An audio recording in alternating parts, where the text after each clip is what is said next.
আমার প্রিয় পরিবারের সমস্ত বন্ধুদের জানাই শুভ সকাল।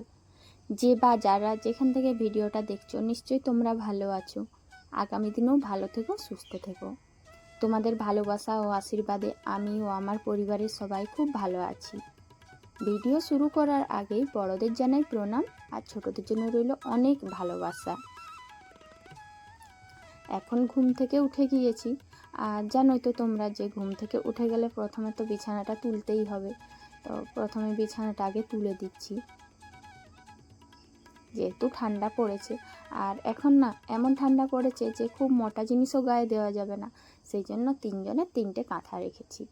আর তিনটে কাঁথা বিছানায় রাখা সম্ভব না, সেই জন্য ভালো করে গুছিয়ে নিলাম। যেখানে বিছানার বালিশ চাদর সব রাখা হয় সেইখানেই কাঁথাগুলো রেখে দেব। এখন মশারিটাও ভালো করে পাট করে নিচ্ছি।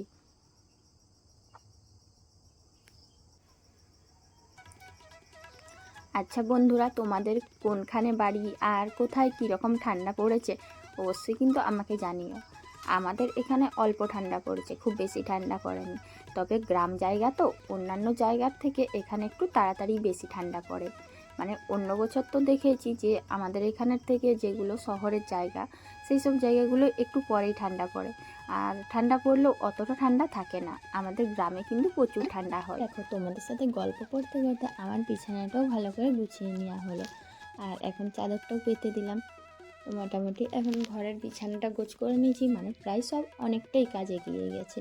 আর এখন দেখো, সকালবেলায় যেটা প্রথমেই করা উচিত ছিল, এই যে জানালাটা, এটা খুলতে হতো। তো শীতকালের জন্য এটা এখন পরেই খোলা হয়, বিছানা তোলার পরে এটা খোলা হয়।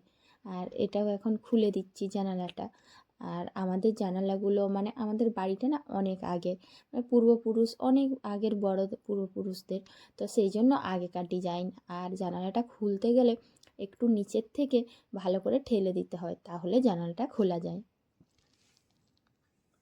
ওদিকের জানালাটা খুলেছি, আর এই জানালাটা বাকি রয়েছে। তো এটার যেন ওপরে ছিটকানিটা নষ্ট হয়ে গেছে, কিন্তু খুব ভালো করে যদি চেপে দেওয়া হয় তাহলে জানালাটা খুব শক্তভাবে বসে যায়। আর সেইভাবেই লাগিয়েছিলাম। কিন্তু এখন জল বোতলগুলো ছিল বলে জল বোতলগুলো আগে ধরে নিয়েছি, তারপর জানালাটা খুলে দিচ্ছি।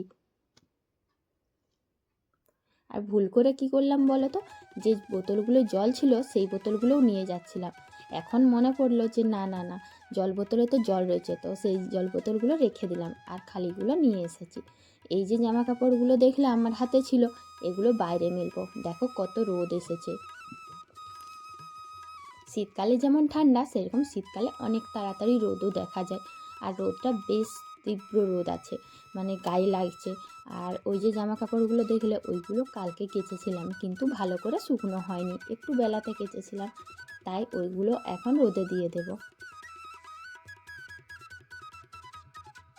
সত্যি বলছি বন্ধুরা, সংসারের এত কাজ, এত ঝড় ঝামেলা, মানে এত চিন্তা ভাবনা, এত সবের মধ্য দিয়ে যদি এইভাবে জ্বালাতন করে, তাহলে কি আর সহ্য করা যায়? তাই ভাবছি এই জ্বালাতন আর সহ্য করতে পারা সম্ভব না। এর একটা সিদ্ধান্ত নিতেই হবে। এইভাবে যদি সারা দিন রাত জ্বালাতন করে, বলো তোমরা, এইভাবে কি সংসারে টিকে থাকা যায়? তাই আমি সিদ্ধান্ত নিয়েছি যে সংসারে থাকতে গেলে এই জ্বালাতন ভোগ থেকে কিছু না কিছু একটা উপায় বের করতেই হবে, কোনো একটা সিদ্ধান্ত নিতেই হবে। জামা কাপড় মিলতে এসে দেখলাম মায়ের হাতে বেগুন। তো এত ছোট ছোট বেগুনগুলো মা তুলে নিচে, আমারই ভাবতে না কেমন লাগছিল।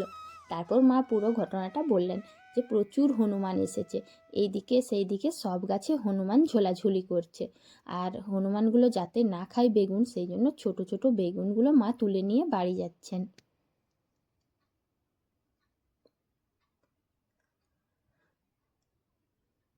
যেগুলো মিলতে এসেছিলাম সেই জামা কাপড়গুলো মিলতে ভুলে যাব এই হনুমানের চক্করে, তাই এদিক ওদিক না তাকিয়ে আমি আগে জামা কাপড়গুলো মিলে নিয়েছি। আর একটু একটু না ভয়ও লাগে, কারণ মায়ের মতন মানুষ তাড়াতাড়ি বেগুন তুলে বাড়ি চলে যাচ্ছেন, কারণ যে বললেন যে অনেকগুলো হনুমান এসেছে। তো জামা কাপড়গুলো মিলে দিয়ে আসছিলাম। আবার এটা একটা দেখো কীরকম ঘটনা, অনেক দিন জল ছাড়েনি, মানে আমাদের এখানে সবার বাড়িতে বাড়িতে যে ট্যাপগুলো দিয়েছে সেগুলোতে জল দেওয়া হবে, কিন্তু এখনও সেইভাবে না জল দেওয়ার ব্যবস্থা শুরু হয়নি। তো ওরা প্রথমে দেখছে যে কত দূরে জলটা যাচ্ছে, তাই এখন এমনি জল ছাড়ছে। এটা কিন্তু খাওয়া যাবে না, এখন শুধু ওরা ট্রাই করছে, সেই জন্য জলটা ছেড়েছিল, আর সেই জলটা যাতে নষ্ট না হয় তাই গাছের দিকে দিয়ে দেওয়া হয়েছে। ওই যে একটু আগেই বললাম অনেক জামা কাপড় কেচেছিলাম কালকে, তারই কিছু ছিল শুকনো হয়নি, সেইগুলো মিলে দিয়ে এলাম। আর বাকি যেগুলো শুকনো হয়ে গিয়েছিল সেইগুলো তুলে এনেছিলাম, কিন্তু আর গুছোনোর সুযোগ জুটেনি। তো জানোই তো বন্ধুরা, সংসারের এই দিকের কাজ ওই দিকের কাজ করতে করতে না কিছু কাজ জমা হয়ে যায়। আমার ক্ষেত্রে বিশেষ করে হয় এই জামা কাপড়গুলো, মানে কাচার সময় যতটা যত্ন নিয়ে বা যতটা তাড়াতাড়ি কাচি, এইরকমভাবে গুছোনোর কিন্তু সময় জোটে না। তাই আমি সকালবেলায় একটু ফাঁকা সময় পেলে তখনই গুছোই, মানে আগের দিন বিকেল থেকে সকাল পর্যন্ত পড়ে থাকে। যে যে জামা কাপড়গুলো শুকনো হয়ে গেছিলো সেগুলো ভালো করে ভাঁজ ভাঁজ করে গুছিয়ে নিয়েছি, আর এগুলো এখন আলনাতে রেখে দেব, কারণ যদি বিছানায় রাখি আবার তাহলে ছেলে লণ্ডভণ্ড করবে। এখন দেখো বন্ধুরা, এই জিনিসটা একটু ভালো করে দেখো তোমরা, অবশ্যই কিন্তু তোমাদের ভালো লাগবে। এটা কিছু একটা ব্যাপার, মানে কিছু একটা জিনিস আছে এখানে, তোমরা কি দেখতে পাচ্ছ? ওই যে বসে আছে দেখো, হনুমান, বীর হনুমানজি বসে আছে। আর এই বীর হনুমানজি সারাদিন আমাদের যে কি জ্বালাতন করছে সেটা আর মুখে বলার নেই। মানে যে পরিস্থিতিতে আমাদের কাটাতে হচ্ছে না এই হনুমানের জন্য। আর সব থেকে বেশি বড় বিষয়, আজকে এরা একটা নতুন ঘটনা ঘটাচ্ছে। কি বলতো, অন্য সময় আসে কিছু খায় আবার চলে যায়, কিন্তু আজ যে কী হয়েছে, সেই যে সকালে এসেছে, সেই সকাল থেকে এমনভাবে উপদ্রব চালাচ্ছে, কোনো মানুষকে কোনো কাজ করতে দিচ্ছে না, বিশেষ করে আমাদের বাড়িতে।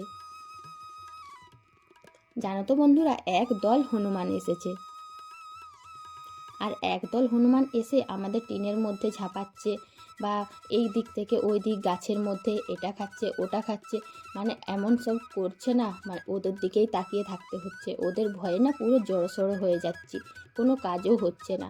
তো যাই হোক, কিছুক্ষণ হনুমানগুলোর পেছনে তো থাকতেই হয়েছিল, কারণ এদিক ওদিকের গাছের সব খেয়ে নিচ্ছে, আবার ঘরের ওপরেও ঝাঁপাচ্ছে, আবার শব্দ করছে, মানে সে কী একটা কাণ্ড। তারপর এখন চলে এসেছি একটু ঝাড় দিতে, রুমটাও ঝাড় দিয়ে দিলাম, আর সেই দিকগুলো একটু আগে দিয়েছিলাম, আরও কিছুটা আছে, সেই দিকটাও আমি এখন ঝাড় দিয়ে দেব। কিছু দেখতে পাচ্ছ বন্ধুরা? এই দেখো, এই যে হনুমানটা বসে আছে, বাইরে না কাকিমা দিয়েছিলেন লেপ আর কাঁথা, আর আমি দিয়েছিলাম পাঁপড় আর ডাল শুকনো করতে, মানে রোদ পাবে তাহলে একটু ভালো হবে। আর সব পাঁপড়গুলো দেখো খেয়ে নিয়েছে, এক থালা পাঁপড় ছিল, তার প্রায় সব শেষ করে দিয়েছে। ওইদিকে দেখো আরও আছে। তো আজ যে কী হয়েছে, হনুমানগুলো না পুরো মিশন চালাচ্ছে, আর আমাদের বাড়ি ঘর সব ভেঙে দেবে। দেখো, এই যে টিনের ঘরটা, আমাদের লোকের বাড়িগুলো কি সুন্দর থাকে টিনের হলেও, কিন্তু জানো তো আমাদের এখানে টিনের ঘরগুলো না একটুও ভালো থাকে না, খুব তাড়াতাড়ি নষ্ট হয়ে যায় এই হনুমানদের জন্য। তো আজ এরা এত লাফাচ্ছে, মনে হচ্ছে পরের বর্ষাকালে না বাড়িতে এত জল পড়বে যে আর থাকতে পারবো না। সেই সকাল থেকে এসেছে, শুধু এই টিনের ওপরে ঝাঁপিয়ে চলেছে, কিংবা এই গাছ ওই গাছ, মানে ঘরগুলো মনে হচ্ছে ভেঙে দেবে। আর সহ্য হচ্ছে না, না কোনো কাজকর্ম করতে পারছি, আবার ভয়ও লাগছে। এমনভাবে তাকিয়ে আছে, দেখো তোমরা, এই যে পেঁপে গাছটা না কতবার ভেঙেছিল, এখানে 2-3টে পেঁপে গাছ ছিল, সব ভেঙে দিয়েছে। যাই হোক বন্ধুরা, এদের জ্বালাতন না আর সহ্য হচ্ছে না, তাই 1-2বার আমি বলেই ফেলছি যে এদেরকে নিয়ে কিছু একটা সিদ্ধান্ত নাও, কিছু একটা করতে হবে এদেরকে নিয়ে, না হলে এভাবে থাকা যায়? কিন্তু এটাও আবার বোকামির কথা, এদেরকে নিয়ে কি আর করব, কিছু তো করার নেই। এরাও তো মানুষের মতো নেই বলো, এদেরও তো খিদে পায়, আর এরা হয়তো খাবার খেতে পাচ্ছে না, তাই এসে এরকমভাবে জ্বালাতন করছে, আর গাছ পাতা ফল এইসব খাচ্ছে। তো কি আর করার আছে, এদের জ্বালাতন তো সহ্য করতেই হবে। কিন্তু কতগুলো এসেছে, প্রায় 8টা-9টা ছিল বসে, সব এদিক ওদিক ঝাঁপাঝাঁপি লাফালাফি করছে। তো বন্ধুরা, আমার ভিডিও যদি ভালো লাগে অবশ্যই আমার চ্যানেলটাকে লাইক কমেন্ট সাবস্ক্রাইব করে পাশে থাকবে। আর দেখো, একটা হনুমান আবার ওপরে উঠে গেছে, ইস। তো আজকের ব্লগটা না আমি এখানেই শেষ করছি।